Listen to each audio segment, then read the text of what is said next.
We got 7 different stories to cover from 7 different media outlets. It is time for another premiere video of Regan's Newsround. Let's go, guys.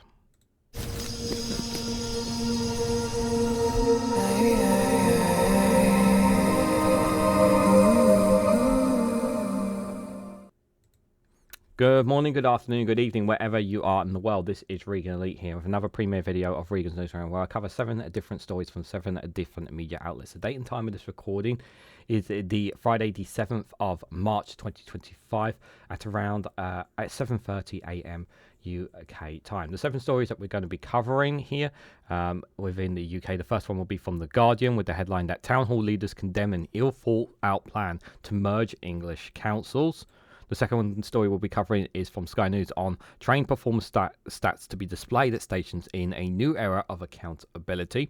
The next one will be from the BBC with the headline that calls for ministers to overhaul the 2-tier sentencing charges. The next one will be an exclusive from iPaper with the headline that electric car payment charges for millions could be blocked by planning rules. Then we will have a piece from The Independent with the headline that Whitehall departments are being asked to reveal the lowest priority spending ahead of Reeves' planned cuts. We'll talk about that as well. The next piece we'll have is from the Financial Times with the headline that the North Sea tax plan to peg payments to oil and gas prices. And then finally we'll look at a piece from Byline Times with the headline that the UK's £32 million investment in Peter Thiel-backed autonomous weapons firms reveals amid deepening ties to the Trump administration. To be honest, that's something we shouldn't be surprised that weapons arms links between the US and the UK are very strong. So I don't think anyone should be surprised by a story like that. But we'll get into all of them. We also have 2 intervals as well in this video. Hopefully it'll be an hour to an hour and a half long, but you'll see on the timestamps down below. Anyways, don't forget to hit that like button, share across social media, subscribe if you haven't to already. Let's get going, you guys. So the first one is the Town Hall leaders are condemning the ill-thought-out plans to merge English councils. The survey reveals that senior officials think that changes will do little to address local authorities' dire financial crisis. Yeah, so obviously there's a couple of things. First and foremost, like I said this before. Now, some of these changes on a local level is something that has happened under the Conservatives. However, this is the difference is obvious. This has been happening. These kind of things have happened under the Conservatives, but the Labour government have really ramped this up. The Labour government didn't say anything about this being ramped up in their manifesto whatsoever. They didn't acknowledge that they were going to do this as well, and it feels like that a lot of this has just been done without any, as it says, they're ill thought out. And not a lot of consultation has been done on this from the sounds of it, which is extremely frustrating when they have a right to have a bit more say on things. But it doesn't look like they're going to get as much say on this. The government talks about obviously enhancing and giving more powers to local authorities here, and yet it feels like, well, they are giving more powers to local authorities. It's just they're taking the powers, they're just getting rid of some other powers in doing so as well. So it's almost a bit misleading, I think, from the Labour government when they say they're going to devolve their powers to local authorities. What they're also doing is getting rid of some authorities to merging them into others that would benefit the government would benefit the Labour government as well, from the looks of it there. And we know that a lot of councils are really cash strapped right now. I don't need to tell you guys how many times that is. You know, the last 15 years between 2010 and 2024, councils were cut to the bone by the government. They were given very little money, and then their legs were literally chopped off when Brexit happened, because we lost funding from the European Union in that regard as well. It's been really rough for them. And while there has been a boost of funds, from the budget last October, it's nowhere near enough to help them with their current situations. Many still face potential bankruptcy in this situation, and the government aren't really dealing with this crisis enough. So ministers plan to shake up the structures of English local government by merging councils are ill thought out, insane and bizarre division that will fail to deliver savings, according to a survey of town hall leaders. The depth of the unhappiness is the plans with the plans is revealed in an annual poll of senior councillors and executives, most of whom say the changes would be costly, time-consuming, and do little to address the dire financial crisis facing councils. Yeah, so this does nothing to do to resolve their situations. Most local authorities are preparing to cut local services from April, while increasing council taxes, fees, and charges, as they battle with cost pressures that could put up to 19 town halls into effectively bankruptcy over the next year, the survey found. The Local Government Information Unit, the LGIU, which carries out the survey, said the scale and the speed of the proposed reorganisation had added a new layer of uncertainty to the sector already in a state of crisis management. The government defended its plans on Wednesday night, saying it was prepared to take tough choices to rebuild local government sector. It insisted it had thoroughly consulted local leaders, and its ambiguous timetable was intended to provide certainty for councils and increase their resilience. A spokesperson for the Ministry of Housing, Community and Local Government said reorganisation is a tough choice, but it is the right one to end the two-tier premium and create streamlined, more accountable local government. We know the challenges councils are facing, which is why, despite the inheritance that we have been left, we are making available £69 billion of funding across England and working with them to drive forward the government's plan for change. This is the thing, like, this is some of the rhetoric that you've been hearing from the Conservatives, saying that we've delivered this amount of money or this amount of money and this amount of money. But here's the thing, you don't actually know the details, like the in-house details of it. Like £69 billion sounds like a lot of money. It is a lot of money for councils across England, but it doesn't make up the shortfall for all these councils. It doesn't. The government's devolution plans published in December include abolishing the current two-tier system and creating a small number of unitary authorities covering large geographical areas. Critics have called these mega councils. Ministers had previously argued that effectively abolishing scores of smaller district councils would help drive economic growth, deliver significant financial efficiencies, and improve accountability despite cutting the number of elected local politicians. The LGIU said its survey showed that the vast majority of local government leaders were not on board with the government's plans. Many were unhappy with the cost of the change, then putting a £16 million per area according to one estimate, and the amount of time and resources it was taking up. Yeah, this is the thing, like, what the government are basically trying to do is trying to force this change at a time when things are really, really difficult. And I suppose their prospects is that by doing this now, it would be better in the long term. I suppose that's the argument that the government will be making on this. But like I said, there wasn't enough consensus over this as well. So one unnamed senior district council leader told the survey, reorganising local government to save money is insane. Local government has already had a 40% real terms cut since 2010. Reorganised to deliver more local outcomes, sure, but not to save money. An unnamed county council treasurer said local government's reorganisation will be a distraction from needing to balance the books for all councils. It is making everything more uncertain and challenging. A deputy mayor of a utility council described the changes as rushed, ill thought out and potentially undeliverable, while other respondents called them a bizarre distraction and the last thing we need at the worst possible time. Yeah. They need solutions to these financial crises and not these distractions is basically the message that they are saying here. Labour made no manifesto promise to reorganise councils, and many in local governments are baffled as to why it is embarked on such an extensive and disruptive changes, when most town halls are fully focused on the rising demand for social care, temporary accommodation and special education needs spending. There is also concerns among Labour councillors and backbench MPs that the creation of councils with target populations of 500,000 will result in areas such as Norwich, Ipswich, Brighton and Hove and Oxford that often vote centre-left being subsumed into neighbouring Conservative voting areas. And there's where the possibility of where this might be here, of trying to smear perhaps potential votes here, maybe. Jonathan Carr-West, the LGIU chief executive, said, to put it bluntly, respondents are not happy with the way the reorganisation is being carried out.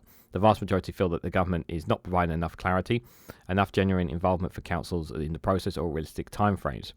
Council tax will rise in 94% of town halls from April, the survey found, while nearly 9 out of 10 councils reportedly would increase fees and charges in areas such as car parking, household green waste collection, school dinners and burials and crematoriums. Nearly two-thirds, 63% of councils said they plan to reduce spending on services from April.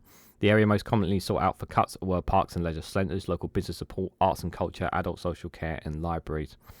All this stuff, again, like, is getting cut. So this is like, if this stuff here, this is austerity. in a nutshell. But they will not claim that. The fact that councils are doing this and Labour government are not helping them, this is essentially austerity because they are forcing them in this direction. One utility council leader told the survey that local authorities will find it increasingly hard to justify council tax rises as an even greater proportion of resources spent on social care at the expense of more visible public realm services such as parks and street cleaning. They said the burden of paying for services continues to shift over our residents. In short, residents are paying more for worse public services and they can't understand why. This is it. This is it. And this is another issue. This is it here again. You're paying more for worse public services. The LGRU survey, which informs the annual state of local government finance reports, receiving 186 responses from senior elected and executive leaders at 150 unique councils in England. Paying more for less, guys. That is essentially what this situation is here for people. You know, this is essentially what it is. It's not right in any way, shape, or form. It's absolutely disgraceful, and the Labour government are choosing to allow these council taxes to go up. They're allowing other bills to go up as well. They're not addressing this cost of living crisis, and it looks like to me that they may be looking at ways to try and distract us from the cost of living crisis, which is something that they will pay. They will pay at this local election and general elections in several years' time if they do not address it. If they do not address it, people will feel worse off. Because right now people are not feeling better. They really, really are not. Yes, increasing the minimum wage is going to help, but bills are still going to go up. So it's not really counterintuitive. What we need is people's wages to go up, but bills to stop going up, or to freeze or go down. And that's when people will start feeling better off, realistically. Yeah, it's not a good sign at all, guys. The next story I got for you guys is from Sky News. So, train performance stats to be displayed at stations in a new era of accountability. The government hopes that holding the train operations to account, they will be encouraged to drive up efficiency and productivity, provide better value for money. So, I had a look at this, and it looks... So, I was like, it's all well and good putting this in public display of showing their performances and sort of thing, but what my point is that even if you put this out there, right, how is this going to change anything? And here it is. It says, yeah, they will be encouraged to drive up efficiency and productivity. They shouldn't need to be encouraged to drive up efficiency and productivity. They should be doing this anyway. The fact that we have this train performance stat, for me, it's like a novelty little thing. It's, for me, if I'm a passenger, you're consistently using the trains, I'm not so worried about the performances of my rail line. I just want to get from A to B. I just want to get to A to B and then get back from A to B for my journeys to and from wherever I'm going. That's all I care about, to me. Of course, I want all trains running, but is this something really that the general public really are interested in? I think that's a general question that I'm asking myself. Me personally, as someone who's very fascinated by trains, I've always had a fascination for trains. I don't find this interesting to me at all, this performance stat idea. And I don't know if it's going to drive up efficiency and productivity. My position is that they shouldn't need this to do such a thing. And I hope, that this train performance stat is not costing taxpayer money in any way, shape, or form, even if it's a tiny amount, because we don't want to be wasting money. Because a part of me feels like there is a bit of money being thrown away in this as well. So rail passengers in England are being shown how often trains are cancelled and delayed at each station in a new accountability drive. Data broken down by operator will go live at 1,700 stations on Thursday for the first time. The performance stats will show the percentage of trains cancelled and how punctual trains are. And they will be displayed at major stations through digital screens, while passengers at smaller stations will be able to scan a QR code to see the data online. Transport Secretary Heidi Alexander said the announcement marks the beginning of a new era of rail accountability. These displays are a step towards rebuilding trust with passengers using our railway as we continue to tackle the root causes of frustration, delays and cancellations, she asked. You're shaming the companies, for their performances, great, but is that actually going to make them do anything about it? Like, that's the question. Is it really going to do anything about it? Is the question that I ask. The government hopes that in holding train operations to account, they will be encouraged to drive up efficiency and productivity, provide better funding value for money. In February, it was reported that rail reliability across England was at a record low, with the equivalent of more than 1 in 25 services cancelled in the year to 1st of February. Analysis by the PA news agency found that Ealing Broad Lane in West London was the major station with the worst reliable service in the 4 weeks to the start of February. That was out of 77 stations with more than 10,000 scheduled services in that period. The equivalent of 7.9% of Ealing Broadway, which is used by Elizabeth Line and Great Western Railway trains, were cancelled.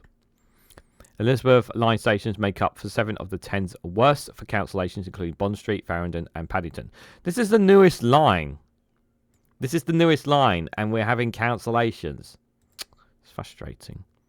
The other 3 stations on all are Merseyside Merseyrail network, which has suffered problems with trains being unable to draw electricity from the third rail during winter weather. I think that's supposed to be windy weather, maybe there, but that's a frustrating thing. Yeah, the weather. This is another thing that really infuriates me, is that when rail lines are affected by weather, and we're not doing enough to make sure that the rail lines are protected. Experts have told Sky News that infrastructure problems are part of the reasons for delays and poor performances, as well as operational factors like driving availability on issues on trains themselves. Independent rail consultant William Bartar said it was good that punctual data now be presented with respect to individual stations rather than arrival at destinations. And there is a tendency to pad timetables out with slack time immediately before the terminus. This tends to make performance look good, even though a train may have been late at every station until then, he said. Jacqueline Starr, Chief Executive of the Rail Delivery Group, which represents operators, said the transparency drive sends a clear message to customers that the rail sector is committing to improving punctuality and to find solutions to make the rail service more reliable. The decline in train reliability comes at a time of rising rail fares, which are going up again by 4.6% next week, with rail cards will also becoming more expensive. This is the thing that really infuriates me. Like, I have to buy rail cards because I have to travel by train to get to see family, and they do save me money. I don't travel all the time, but they save me huge amounts of money. I think there was one point, I think it was like the cost difference is huge for having a rail card and not having a rail card. I understand it depends on how often you travel as well, because obviously they last a whole year before you buy a new one. But it really does save me and my partner money a lot, rail cars. But yeah, 4.6% is just... It's just not right, you know, the rise, all these rises, guys. Labour's pledged in its manifesto to nationalise a passenger rail service, which with the first coming into public ownership in May 2025. However, experts have previously told Sky News that the plan is unlikely to reduce fares, while ministers have admitted that the aim of nationalisation is to improve reliability rather than to reduce ticket cost. Well, my hope is that ticket cost becomes a priority down the road, but like I really want to see at least a freeze in rail fares. But I'm not holding my breath for that either. But reliability, it's not so much the reliability in and around where I am, because that issue is obviously more outside of London. You know, the south coast, southwest, the north. Those who live in those areas with the worst rail services, they're the ones that really need dealing with the most. And I do hope nationalisation does lead to reducing rail fares at some point. But again, I'm not holding my breath on it, because I feel like every single time this government gets more money pumped in, they won't use any of it to bring down any cost of living for the benefit of us, the people. I feel like once a bill or a fare's gone up, it's never going to go down. It may freeze, but it never goes down. And that's the situation we're consistently going in, and people just cannot deal with it. They just cannot. It's just wrong. It's so frustrating, guys, because I'm someone who doesn't own a car. I don't drive. I don't have a driving license, so I rely on rail services if I ever want to go far. But these rail fares, like the last year or so, like me and my partner, we don't go do as big journeys on our weekend journeys as much as we used to because of how expensive it is. The rail fares. It's. I remember, a few years ago actually, we would do lots of journeys down to the coast and all this kind of stuff. We very rarely do much of it now because of how much rail fares cost now. It's because it's insane amount of money. It's insane. It's and it costs pittance in comparison to those living in Europe. That is for sure. The next story I've got for you guys is from the BBC here. So, a call for ministers to overrule the two-tier sentencing charges. The Conservatives are called on for the government to overrule planned changes that would make the ethnicity or faith of an offender a bigger factor when deciding whether to jail them.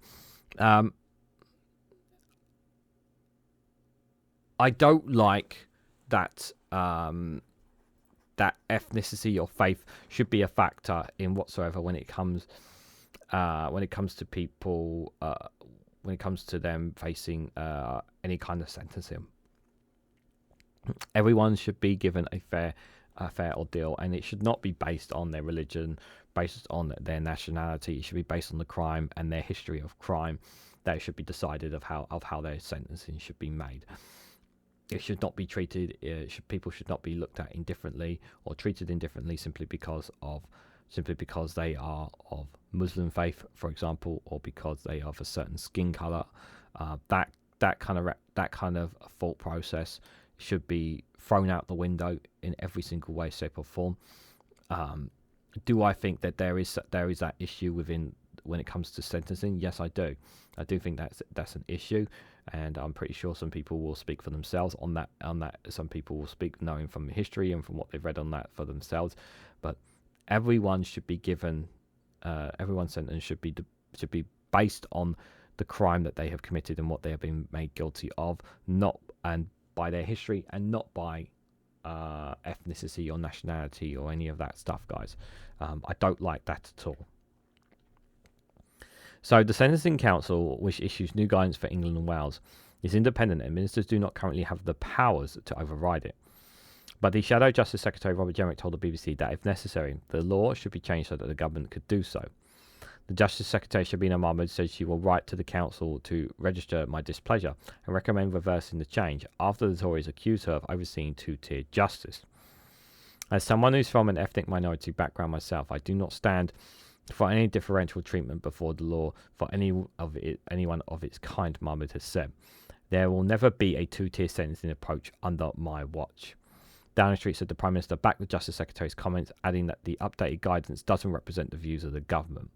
The Sentencing Council said the guidance would ensure that courts had the most comprehensive information available to hand out the appropriate sentence and could address a disadvantage faced within the criminal justice system. Official figures show that offenders from ethnic minorities consistently get longer sentences than white offenders for indignable offences, and this is a problem here. This is not right. And people can argue all they want about. Argue all they want about. Well, black people are in more crimes than white people in the UK, or any other statistics and numbers you want to throw at me. Everyone should be sentenced level. It should be a level playing field when it comes to it. I know it's not, guys. If the Sentencing Council defies Mahmood, as they are entirely entitled to do, then the Justice Secretary and the Prime Minister face an acute dilemma. Either they rush through legislation to overrule the council, no doubt facing down outrage from legal establishments and anti-discrimination campaigners to do so, or they allow the guidelines to take effect, facing accusations from the Conservatives that they are not willing to do everything possible to stop something that they themselves have described as two-tier. That two-tier phase is especially high charge. The government regards that accusation as politically toxic and is desperate to repeal any suggestions of two-tier justice. The updated sentencing guidance, which is due to come into force from April, places a greater emphasis on the need for pre-sentence reports for judges. Pre-sentence reports give judges details on the offender's backgrounds, motives and personal life before sentencing. Then recommend a punishment for what would work best for rehabilitation. But over recent years, their use has decreased. Magistrates and judges will be advised to get a pre-sentence report before handing out punishment for someone of an ethnic or faith minority, along other groups such as young adults, abuse survivors, and pregnant women. These factors are not an exhaustive list, the council says. A pre-sentence report can still be necessary if an individual does not fall into one of these cohorts. However, Jenrick said this was a blanket approach and that in many cases could lead to lesser sentences for certain groups. And he argued this could undermine the principles of equality and treatment under the law. This is what I'm worried about. This is what I'm worried about. The Shadow Secretary told BBC's Radio 4 Today programme Ahmed had a representative at a meeting signing off the charges who did not raise any objections. The previous Conservative government was also consulted on the sentencing charges when the council was considering reforms between November 2023 and February 2024. Pressed over why the Conservatives did not challenge the planned changes when they were in power, Jenrick said there was no direction or requirement by government for the council to investigate the issue. So he knew about it and about it talks then. He added that the draft guidance had adopted less of a blanket approach, only saying that a judge may produce a pre-sentencing report rather than requiring them to do so. However, he said the Justice Secretary at the time, Alex Shorts, had branded the idea ridiculous and patronising. On Wednesday, Jenrick claimed that the new guidelines were based against straight white men.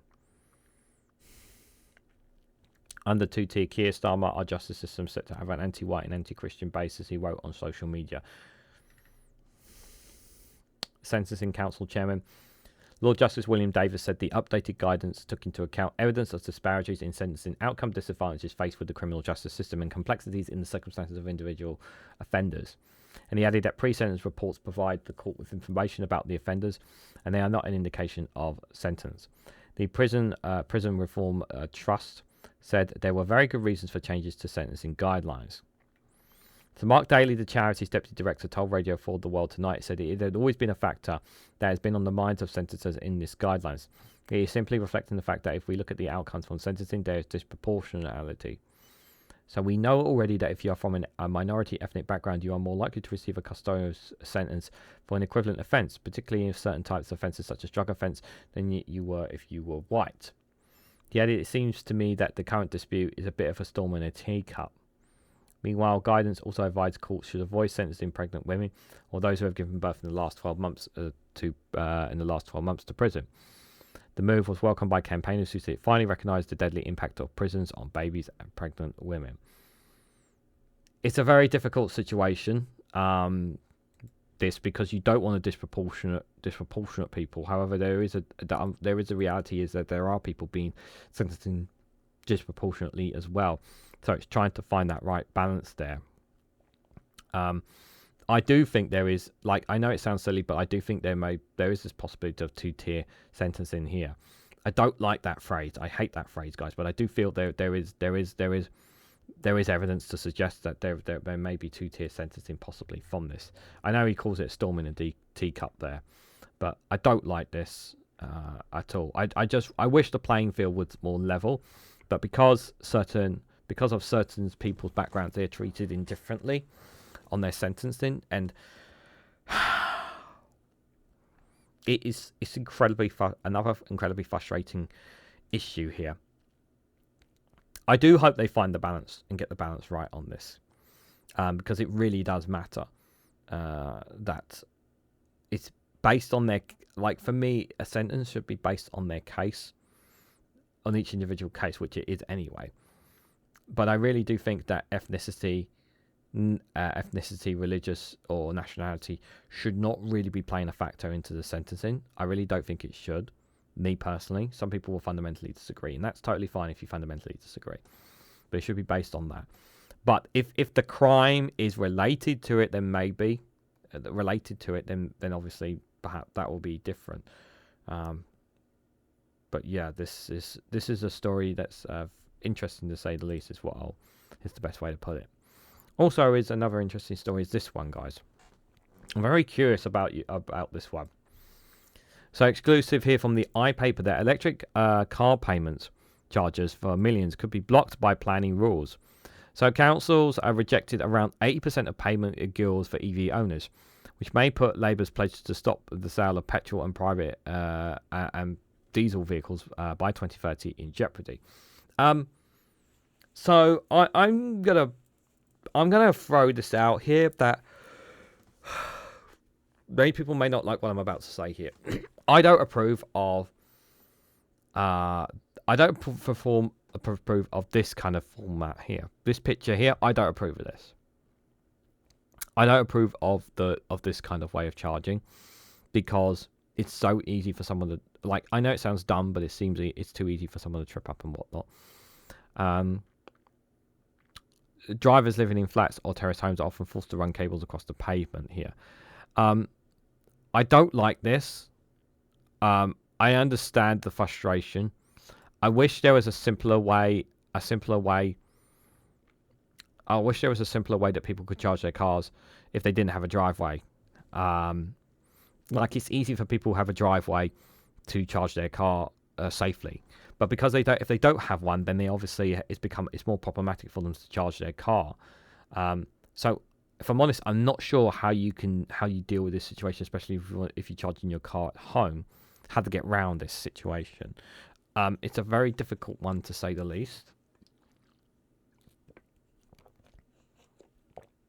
Like, for me, oh God, I'm honestly not sure. I'm not sure how they deal with this. It's a very frustrating one here. Let's have a read into this. So the government must ease planning rules to allow millions more households to charge electric vehicles at home, or risk breaking the manifesto pledge that the ban of sale of petrol and cars will by 2030. Banning the sale of petrol and diesel cars by 2030, campaigners have warned. Car owners, if they have an electric car, they will want to charge their car at home. They need to be able to charge their car at home. This is the thing. The boss of Electric Vehicle Association, the EVA, has called on the government to relax planning restrictions for installing pavement charging guilds to allow around 5.7 million homes easier access to EV markets. Dr. Vicky Elmans, CEO of EVA, told the iPaper that the easing of council restrictions on pavement guilds, which allow homes without drivers to run a charging cable safely under the pavement outside their home, will revolutionise the EV market, boosting sales and allowing owners to juice up their cars at cheaper rates.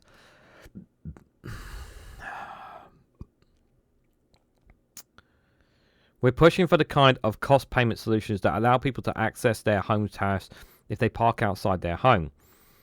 The goals are also the granaries, which allow cables to be held above head height over the pavement. That would also be a huge boost to home charging. There has to be a range of options for the consumer, for the resident, but yes, we're pushing government on all these points. So this is the cost of an EV is far lower than people with access to home charging.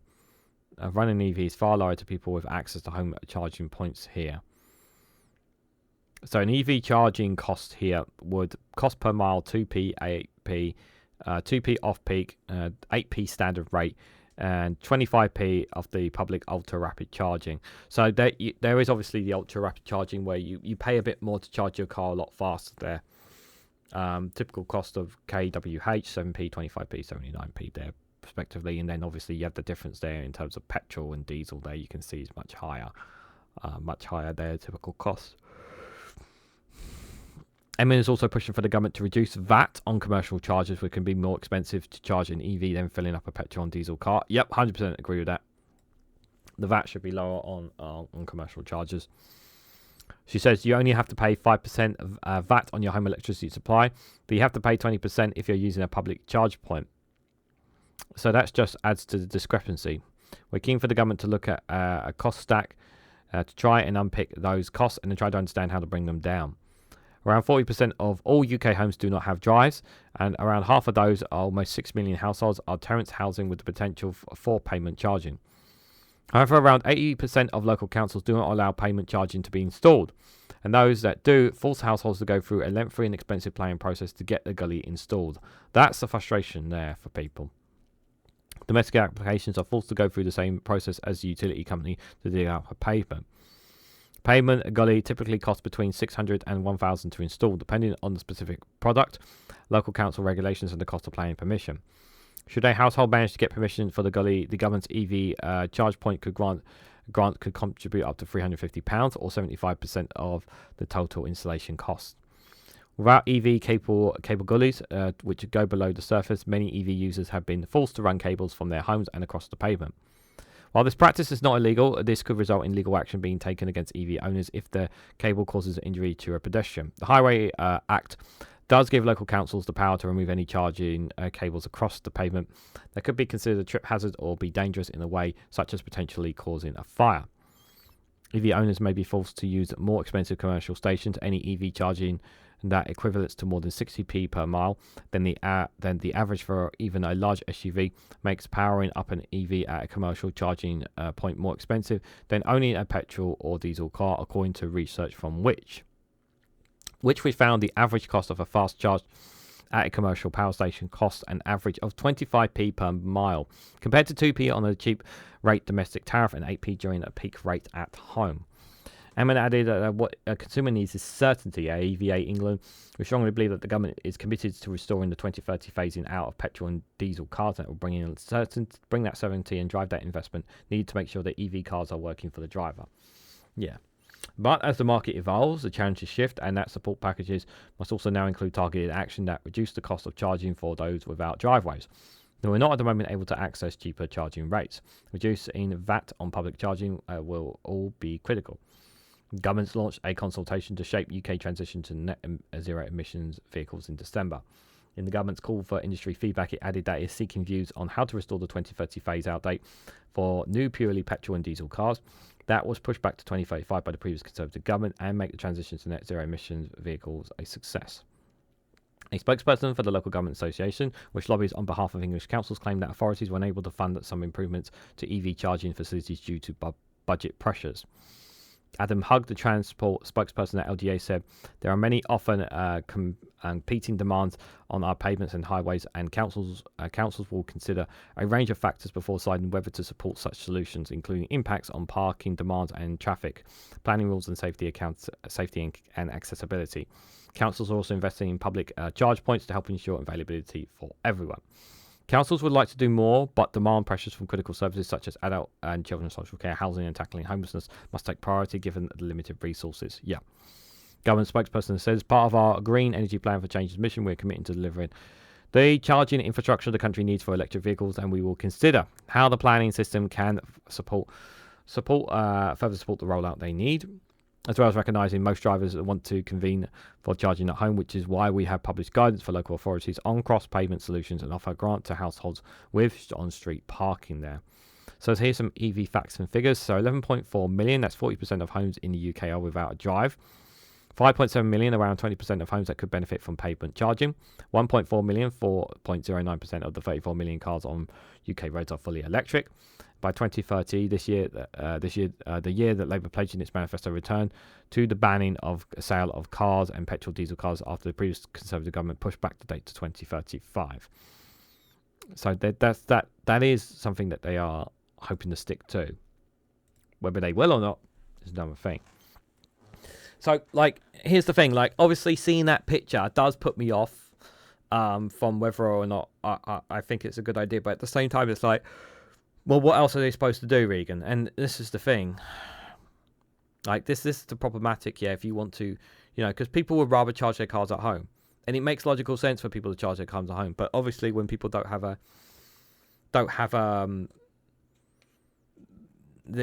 a drive, what are they supposed to do? But my concern is obviously that picture here, guys. My concern is walking along a street and you're seeing every single road pathway that's covered with these bumps. And you could just see somebody going over each and every single one of these bumps as they charge their electric cars. I mean, is that, for me, it doesn't sit perfectly all right with me, if I'm honest. I wish there was a charging point on the curves of the roads along these residentials. Something along that lines. I know it seems a bit daft, but rather than actually plugging in straight from the house, but I understand why. So yeah, it's a big problem. It's a big problem. I'm not quite sure how to address that issue, you guys. But it's definitely more food for thought, that is for sure. But let me know down in the comments, guys, what you think about that. So, guys, we are about nearly 40 minutes of recording here on Regan's Newsround. We've got a couple more stories to cover here, but we're going to take a little funny one here, guys. Hope you guys enjoy this funny video here. Once again, the Irish have got one up on the British here, according to Garen here. Apparently, the Irish live longer than the British. This is good if you're Irish, I suppose. The Irish are outliving the English. What a fucking comeback. It only took 200 years, but fuck ye! No, I'm only joking. That's terrible news. Absolutely terrible. And the best thing about this is, the Irish people, we don't even like living long lives. It's an inconvenience, if anything. We have actually 100% done this out of spite. The British are now only expected to live until their early 80s. Ridiculous. Practically a child. But the Irish are expected to live until their early 80s are. We get an extra 0.6 of a year on this planet, and I, for one, plan to spend it being an absolute cunt in honour of Great Britain. Well, I'm going to go and order a huge portion of fast food directly to my door, which statistically I'll be doing for the next 60 years. Anyway, follow me. I'm delicious. God damn it. Why wasn't I born in Ireland?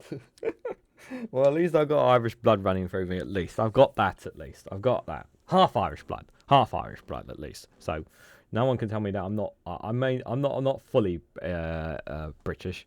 I got Welsh blood, English blood, and Irish blood in me. So for those referencing there.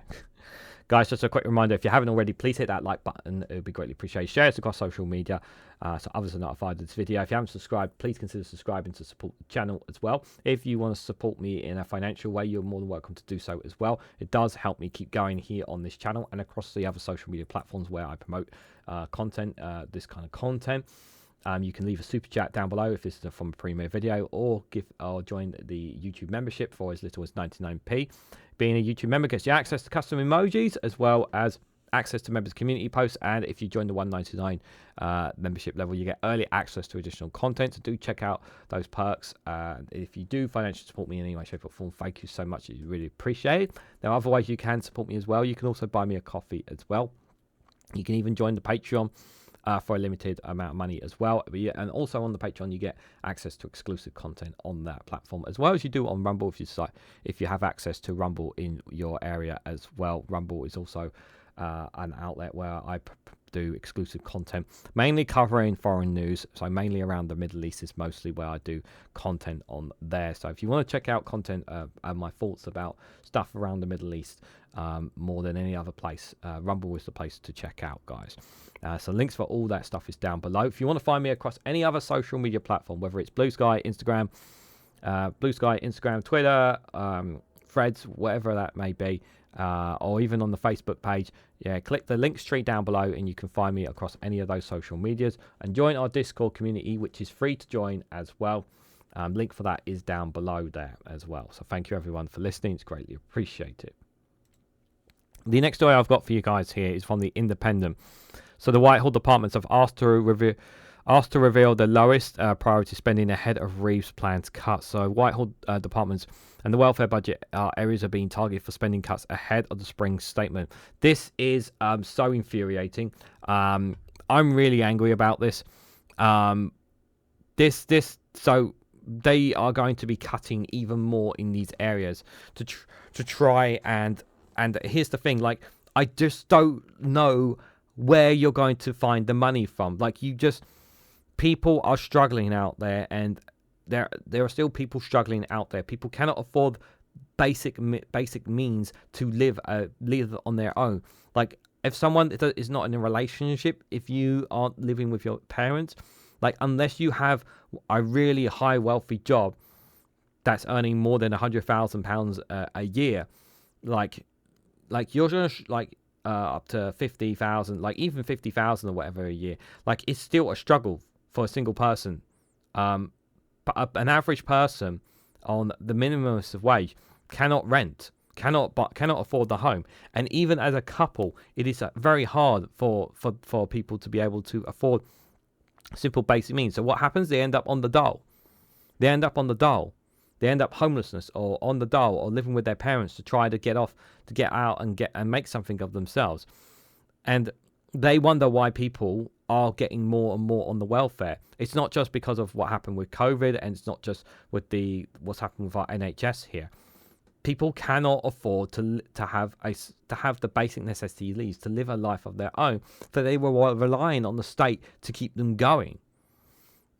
And they want to cut that welfare state, as opposed to actually dealing with the crux of the problems that are happening in society here. And cutting Whitehall departments, what's that going to do exactly? How is the cutting government departments going to make things better? It's not.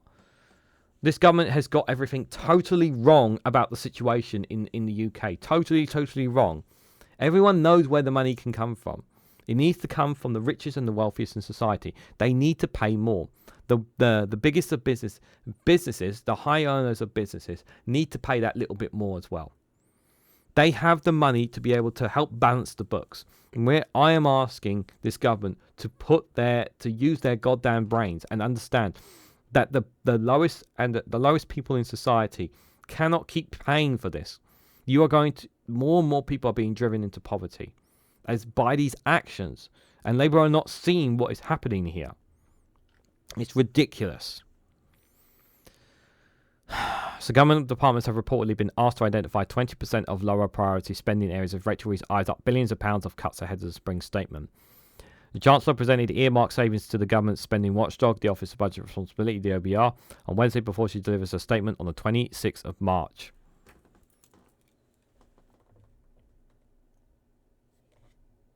I didn't actually have a date for the spring budget, so apologies if I'm writing this down, because this is a very important date. Treasury sources have said several factors have improved plans presented under Ms Reeves' October budget, with increased borrowing costs and weak economic growth likely to require further spending cuts in order to meet commitments on managing the public finances. Curbing the cost of welfare and a drive for greater efficiency across Whitehall are expected to contribute the bulk of the savings. ITV's deputy political editor Anishka Asana reports senior sources across government have told her that they've been asked to identify the 20% of spending within their departments to see if they can see as lowest priority. The host of ITV News Talking Politics podcast also wrote that the Department of Work and Pensions was drawing up plans to overhaul disability and health benefits, significantly reduce the number of people who are judged as unable to work. So basically, those who are unable to work, they want to try and force them into work in some way, shape or form.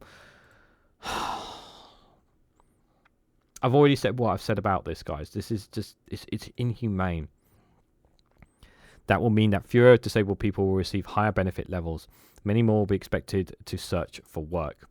The Work and Pension Secretary Liz Kendall, who is expected to set out welfare reforms within weeks, told Cabinet colleagues on Tuesday that there are 2.8 million people who are not working due to ill health and 1 in 8 young people not in education, training or employment.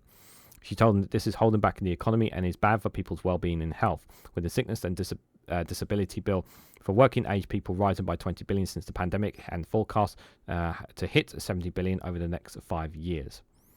The Health and the Disabilities Green Paper will set out plans to support those who can work back into jobs rather than write them off, she said.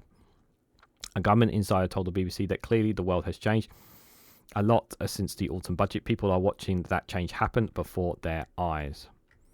The Office of Budget Responsibility will reflect the changing world in its forecast later this month, and the changing world that will be a core feature of the Chancellor's response later this month. Elsewhere, the iPapers reported that Ms Reeves has cut up to $1.4 billion in spending for modernising schools and hospitals to pay for a pay deal with the trade union. The agreement was made with the unions in July.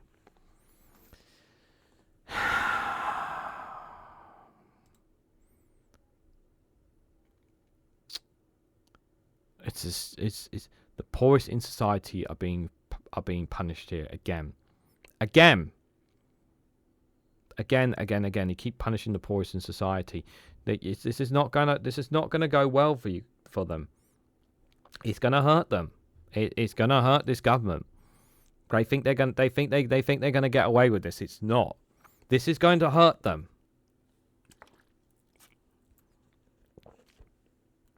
I know it's like, here's the thing, like, I want to make this clear, guys.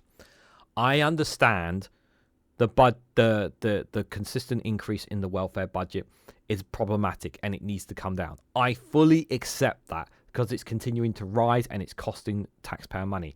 I fully accept that position. I fully accept that, and that needs to stop. I understand that needs to stop and it needs to go down. I totally understand that. But until you address the main cruxes of the issues of this cost of living crisis, you will not stop that increase in the welfare budget. You will only push more people into poverty. You will push more people into driving them into homelessness.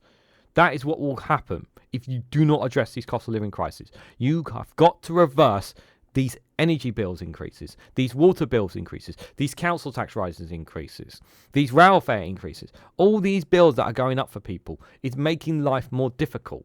Unless you address the cost of living crisis, and yes, I do agree that they are trying to tackle the National Healthcare Service, and I'm prepared to give them time to see that they can do that. But until they deal with this cost of living crisis that people are going in, their welfare bill will continue to rise.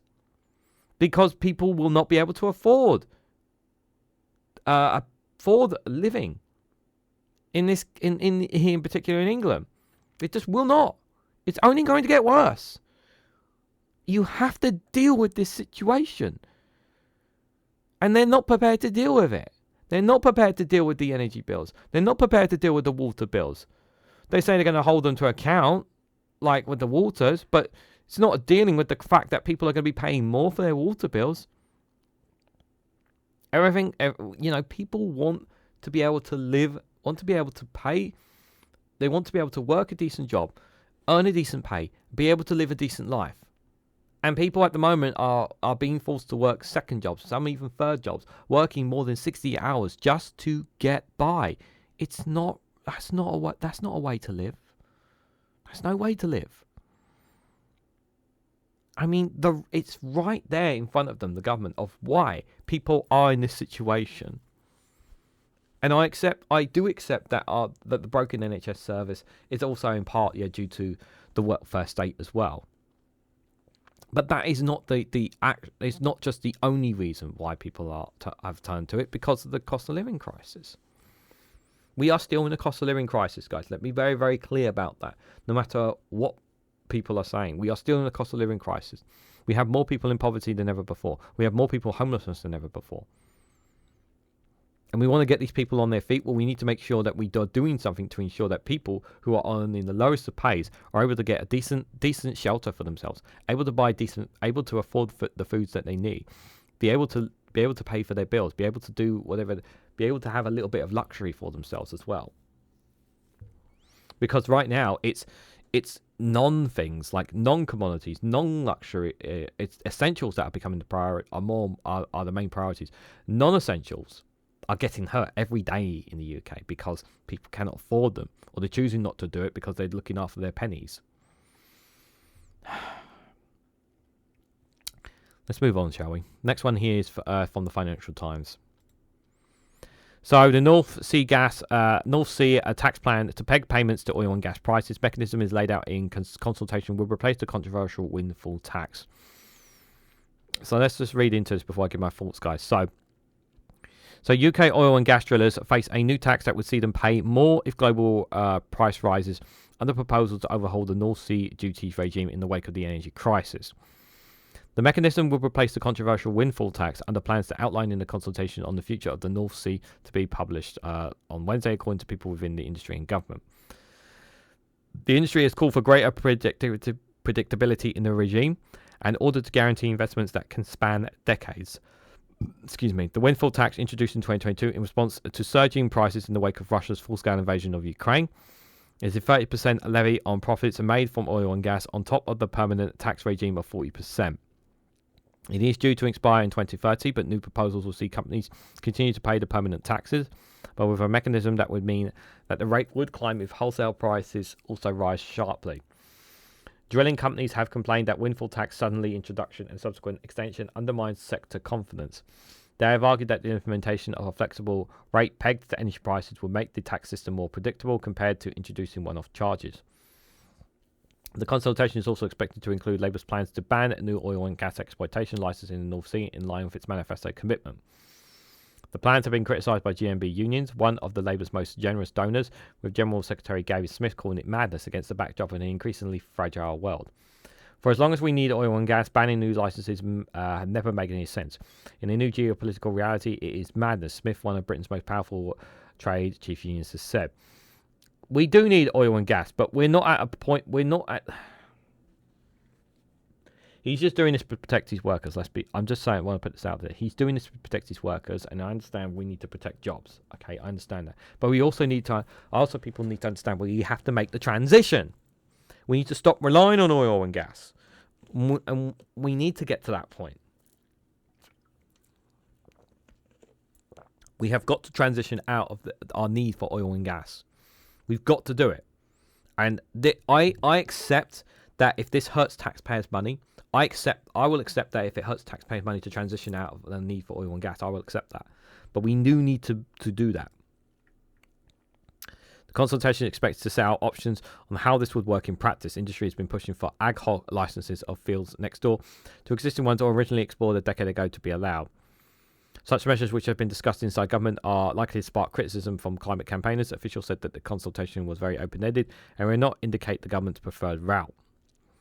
Figures close to the process said that the consultation has been delayed by several weeks because of jitters in Downing Street about how the move will be seen in the White House. President Donald Trump wants oil companies to drill baby drill. Who cares what America does? This is about what we're doing. They shouldn't care about how America reacts. Like we should just be carrying on our green transition. Who cares if they don't agree with it? We're like at the end of the day, Americans are going to suffer. It doesn't matter what they do. It's about what we do in our part. Oil and gas accounts for 75% of the UK's total energy demand in 2023. According to government figures, with petrol cars and gas boilers and gas fire stations still playing a huge role despite the efforts to decarbonise. This is too much. This is way too high still. This needs to be going down significantly. If this is true, this is just not good enough. We need to encourage more heat pumps. We need to get more insulation when it comes to homes. We need to switch more people to electric cars, which we talked about earlier. We need to transition more and more out. We need to be doing this. Yeah, and if we need to be incentivizing people to do so as well, with government grants and incentives grants and incentives from the government out of taxpayer money to incentivize people to make these transitions so that we can reduce our reliance on oil and gas accountability, because that's what we should be doing. The fact that we are in 2025 and I don't know the figure now, but obviously this is from 2 years ago, but still 75% of demand. This is still too high, far too high. It needs to go down. Like we should be at least at 50%. I'd like to see us down to at least 50% if possible in the next 2 years. The North Sea is in decline with major oil-seeking opportunities elsewhere in the world. Oil production hit a record low of 34 million tonnes in 2023, about a quarter of its peak levels in 1999. David Whitehouse, Chief Executive of Trade Group Offshore Energy UK, has pointed to forecasts suggesting that the UK will meet less than a third of its oil and gas demands from domestic production between now and 2023. Well, less than a third. We'll have to wait and see on that. It's only a forecast, so it's not guaranteed. But we need to rely less on it. I understand the needs of protecting workers. I want to stress that. I really do understand the needs of protecting workers' jobs. I really, really do. Because I know how important is that, especially those up in Scotland and the oil and gas fields out there and protecting the workers there. I totally respect that. I really want to protect jobs, guys. I really, really do. That is why those people in those industries, as we transition out of them, they need to be offered opportunities in the green industry sector. And at the end of the day, it's their choice whether they want to stay in an industry that we want to push ourselves away from. And if they end up finding themselves out of a job because that job is no longer going to be there, that is on them not choosing not to transition into something else. I'm sorry, but that is the reality that we are going. We need to push ourselves further and further away from oil and gas. I'll have to edit it. So my apologies there, guys. I don't know how long I've been cut out there for. I'll have to go back and check the recording. So what I'm probably going to do is I'm going to cut out the part where my mic goes. So I sincerely apologize, guys. I will repeat. I'll go back and see. What I'll do is I will repeat what I've just said about the. I'll just say, look. It's really important that we protect. We really protect workers. We know we protect their jobs, but at the same time, we need to transition out of the gas and oil industry and more into the green industry. And we need to offer these workers the alternatives of moving into those transitions. And if those people choose not to take those transition out of those jobs, as we become less reliant on the oil and gas sector and move away from them, at the end of the day, that is the crux of the situation, and then they end up finding themselves out of a job. Unfortunately, that is their choice not to transition out of those industries, because we need to move away from oil and gas. We do need to move out of it. And as I was saying before I realised I was muted, that the oil and gas from for example, the Rosebank, we don't even make any money. It don't even goes towards the UK economy. It doesn't even go towards. It doesn't even go towards anything towards the energy industry. It just goes straight onto the global market. So it doesn't have any effect on us. Like I said that if Scotland ever gets its independence, what they should do is take control of these oil banks, because at the end of the day, it's under their rules. They should have set up a state-owned oil company and take control of it themselves, and they can make massive amounts of money off it as well. Norway, the way that Norway have been doing things is a prime example as well.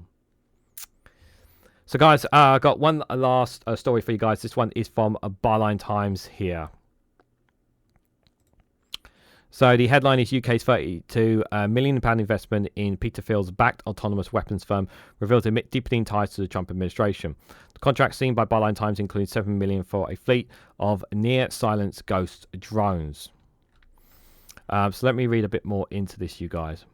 So the Ministry of Defence has spent at least £32 million on technology from the controversial US autonomous weapons firm Aldi, a new Freedom of Information FOI disclosure obtained by Byline Times reveals. So the contract signed since 2021 included a previous undisclosed £60.7 million deal for Ardrey Ghost drones, a near-silence military helicopters designed for surveillance and targeting. Excuse me. The MOD has previously acknowledged that it has held contracts with Ardrey since at least 2020, but this, as yet unreported on spending, sheds fresh light on the UK's growing investment in American AI-driven military systems. The £32 million figure also includes previously disclosed contracts such as Project Chadi Bides, a program designed to develop uncrewed surveillance technology for detecting underwater threats. Under this initiative, Audley is working alongside the defence giants BAE Systems, Lockheed Martin, and Israeli military technology firm Ebit Systems. The MOD has awarded Ardrey a £3.8 million contract codenamed Talos to develop an AI assistant-based defence system. This network of advanced sensors is designed to detect, track, and classify potential threats with greater speed and accuracy. The most recently disclosed contract, Project Entrelia, marks the third place of the Talos program and is set to run until 2026, according to FII disclosures. Spending on the project has already reached $3.6 million, with the total cost expected to rise as much as $25.3 million. The MOD, however, has refused to confirm or deny whether it holds additional active contracts with Ardrey, citing national security concerns.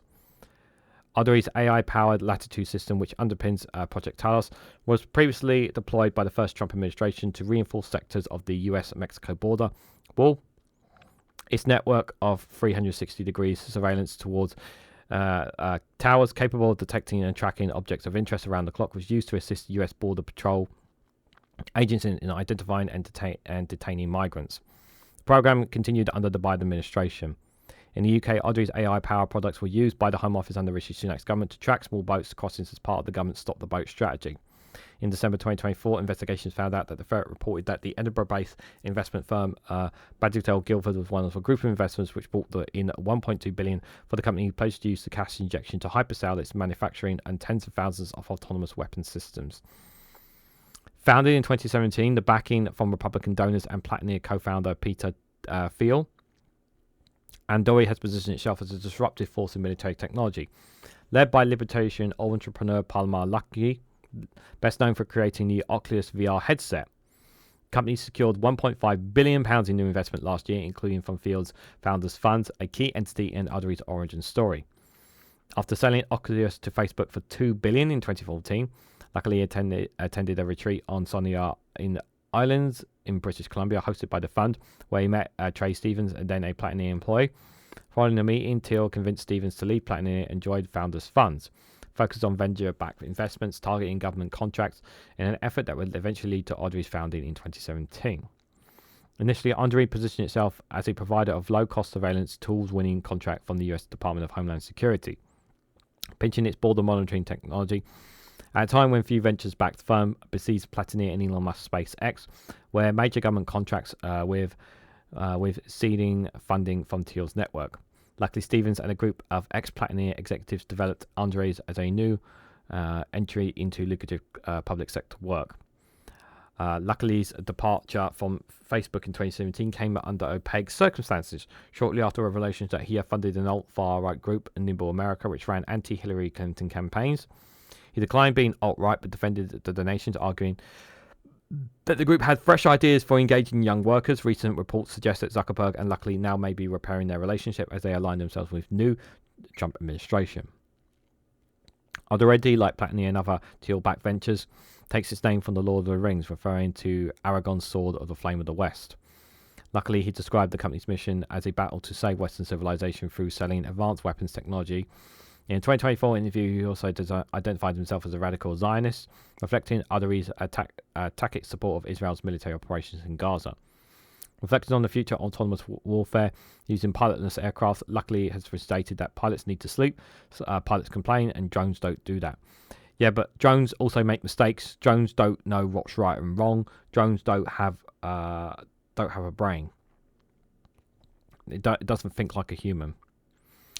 Emmy Apple campaign against arms trade media coordinator told Byline Times that these are dangerous people with dangerous ideas, and the MOD has serious questions to answer over its appalling decision to give millions of pounds to this contract.